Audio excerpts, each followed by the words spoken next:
Hey,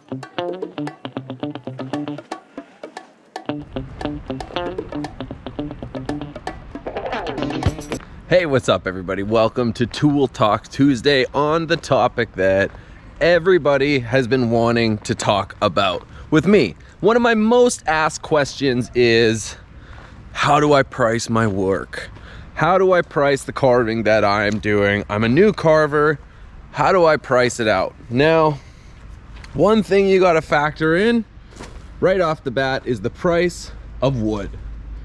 You know, how much are you paying for wood?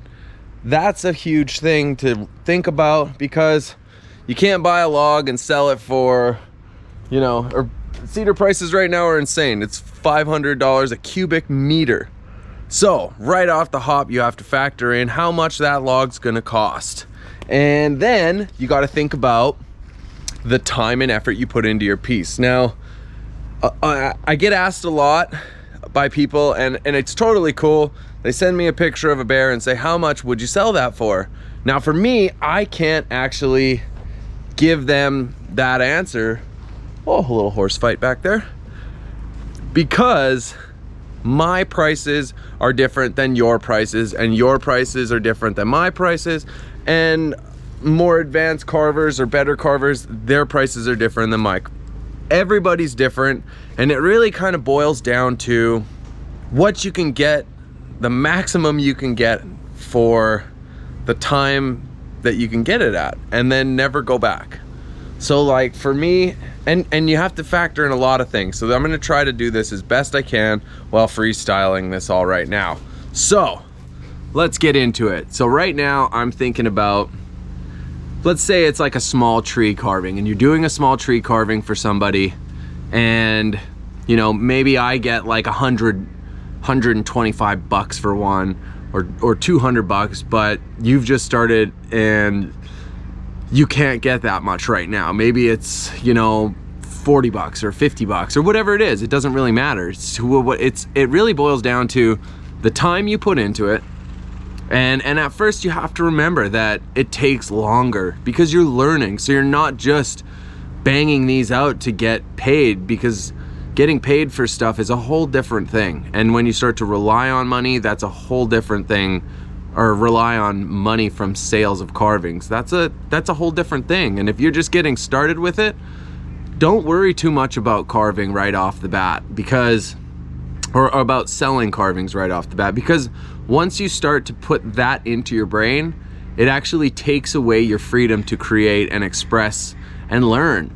And at this point in time, if you're just beginning, yeah, it's nice to sell it, but you also just need to be free to try and fail and not be scared of failing for fear of not meeting your client's expectations right away. So, you know, the things to factor in would be the cost of the wood, the cost of your time. Is this your full-time job already? Then, you know, you got to figure out what your day rate is and what's the max you can get for that day rate, and how do you justify each piece in that realm. You know what I'm saying? So there's that, there's tools, and then there's the max you can get from your clients, because really we're all in it to make money. It can be a dog-eat-dog business in some places where there's lots of carvers in your area, if that's the case. You know, a lot of the times people are very good about it. A lot of my friends locally here, we don't try to undercut each other. You know, I've heard of that, but the one thing that I think you got to remember too is stand your ground. Be willing to lose the carving. Don't be scared to just say no, or say that's not enough, because if they compare it, they'll be like, oh, well, Johnny McJohnerson said he'll do it for $500 instead of $600 you're charging. Say, okay, cool, don't do it. Don't then counter back and give them a $450 and you'll do it just to take the job. You know, you got to factor in what you can get the max amount of. Sorry, this is a lot to talk about because this is really hard. But for me, I always think about what I've done and how it is and how I scale it from there. So I know my trees are the smallest, then I move up to my little bears, And then I know a 6x6x18 I can sell a bear for right now is probably about 150 bucks Canadian. And then I start going up. And as the logs go up, so does the cost of wood, so does the cost of my time, and so does the cost of how much I'm able to sell these pieces for. Now, let's not forget, when I first started to carve, it took me like 3 days to do a bear that I can do now in like 15 to 25 minutes or an hour. So don't beat yourself up over the time just yet, or just really, if you're really starting to focus on selling your work, think about, think about the most you can get that's fair to your time at the point you're at now, if that makes sense. Because in 5 years, if you're carving full time, you lose the freedom of expression. You're tied down, it's a different kind of life when you start carving full time. Honestly, it is. Because you're carving for your family, you're carving to stay afloat, and you're carving to literally put food on the table and buy diapers. You lose that kind of freedom. So right now, if you're a beginner carver, try not to think about it. Sell it, of course, and try to get as much as you can. But don't think because you see, Ryan, I'm just gonna use myself as the example because I don't wanna put anyone else's names out there right now, but like, if you see Ryan selling his bear for 500, and right now you can't get that much, but you can sell it for 3, and you feel like that's an okay price, be happy with that. Be content with the idea of, getting the max you can, but also remember, if the wood costs 50 bucks and it took you all day, and gas and oil, then, like take 100 bucks out of it and you've got $150 profit. So that's not bad for a first day if you're just getting started. If you're becoming a semi-pro, or you're carving full time now and you're kind of still struggling with that, it takes time. And that's something that's going to take a long time too, is building your clientele, building that reputation.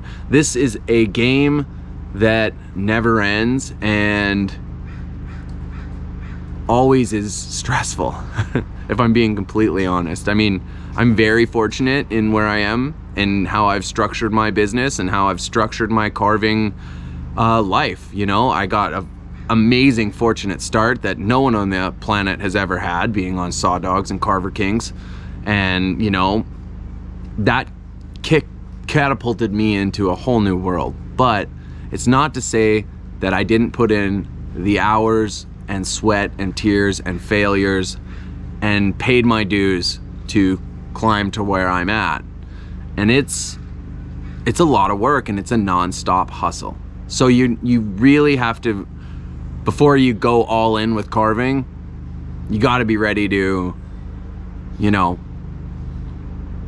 be ready to just always be nervous about it. Like, I'm very fortunate. I'm booked up through to Christmas right now, pretty much, but I'm still nervous about the spring. And I'm always thinking about that. And I'm always thinking of what's the next move. I'm always thinking about how to create and generate more business, and how to, learn to improve on everything I do. Now, getting back to money and carving, because it all ties in. This all ties in, really. And the thing is just always try to get the max, but don't try to be crazy greedy at first. You got to pay your dues. You got to, have fun, still learning, have fun carving. Don't just go, oh, I got to sell this bear because so-and-so is going to sell it. Have fun carving the thing, and then get what you can. Don't lose money. Don't get on the losing end of the financial end of things. Like, if you paid 100 bucks for the log and you're only getting 100 bucks for the wood or the carving, then yeah, you got to figure that out. So, you just have to look at your time cost and what you value that at, and also, like, realize too that you're also learning. So you're also paying, even though it's going slower, you're still learning. And then as it goes, everything goes up. For myself, when I'm carving, I sell a bear, Like 1 year I'll do a welcome bear and it'll be like 350. And then the next year wood prices go up, talent goes up, speed goes up, bear prices go up. And then they go up even more. And then, you know, as you progress into wherever your goals are and where you want to go to, that's where you're going to be able to start like making more, if that's your goal. If you're just making it to have fun, make a little side money, do some side hustling, do that. Don't think twice about it. Enjoy it. Have fun with it. Don't burden yourself down or beat yourself up at what to price it for. Look at the piece and think, okay, my one bear I did sold for this, or my one carving I did here sold for this, so that's my baseline. That's where I'm going to structure it off. Now this carving is 3 feet taller, but only $200 more. You know, you gotta find a way to like kick your prices up while at the same time, you know, progressively growing. But at the same time, you take your lumps. We've all taken our lumps. Every carving I do, I still think I'm taking my lumps.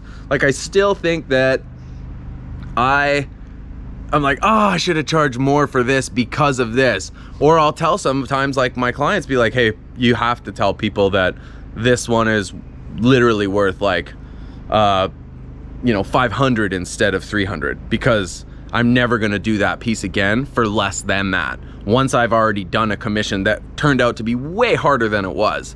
So then you just say, okay, and then just don't go back. And you can say, okay, here, this is what was 500.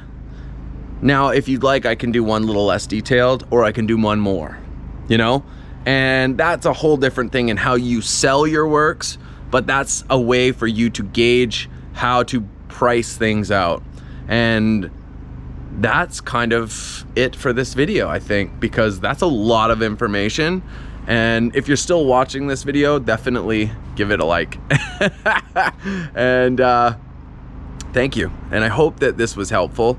And I definitely will try to like watch this video back, and I'll think of where I can improve on talking about it, because really I'm just spitballing ideas in Tool Talk Tuesdays, and this is a question that comes up very often. So if you have more questions, please leave them in the comments, and you know, join the membership stuff, because I'm going to be doing a lot more live videos, and I'm just gonna stop and talk and talk to you guys and answer questions and just kind of really be as open as I can. And I hope this has helped you, and I hope you don't put too much pressure on yourself when you're first starting carving, because really, like I've said, it's such a fun part.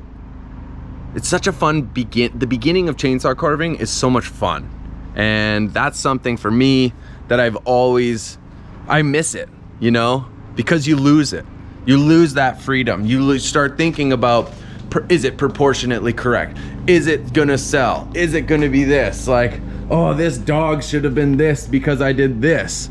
Or that big carving could have been more, you know? You're always gonna beat yourself up.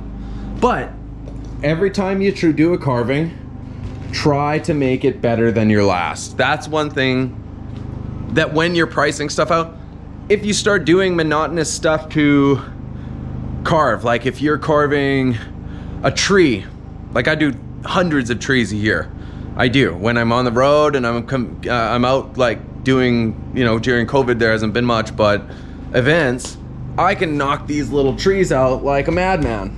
And I know that what I can get for them, but it becomes about money, but at the same time, as a carver who's constantly trying to push it, it's always trying to make something different, or make the little bit of flow here, or adding something that's not just making it, you know, monotonous. And what is it? Like for me, I'm always thinking like this. I have my trailer. I don't show you guys too much of what's going on in here, but just because this is my private area. But if you're not working harder than the best in the world, then you will never ever be one of them.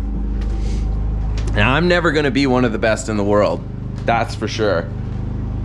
But I'm trying to work as hard as I can to do that. Now, if that's your drive and that's your goal and that's what you want to be as a professional chainsaw carver, is to be one, then work your ass off.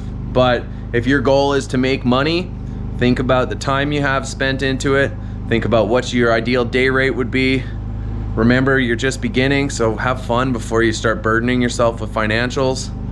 And think about your tool costs, you know, like the chainsaws will pay for themselves, but they're still bloody expensive. The carving bars are bloody expensive. The chains, the sprockets, the gas, the oil, the blowtorches, the paint, the flap sanders, you name it, it all adds up. So you have to factor that into every little carving, and then just be open to taking it. Because you are gonna be feeling like you got screwed a couple of times, more than once, and you're not alone. So, thank you for watching. My name's Ryan Cook. This was a long rant. If you made it to the end, I hope it's useful, and I wish you guys all the best in your carving. Keep liking my vids, and you know, follow me on social media, Instagram, Ryan Cook Carvin, Facebook.com/Ryan Cook Carvin, and yeah, lots of cool stuff coming up in the next few months. I can't say it, but there's some really cool stuff happening with chainsaw right now. It's gonna be great for all of us. Later.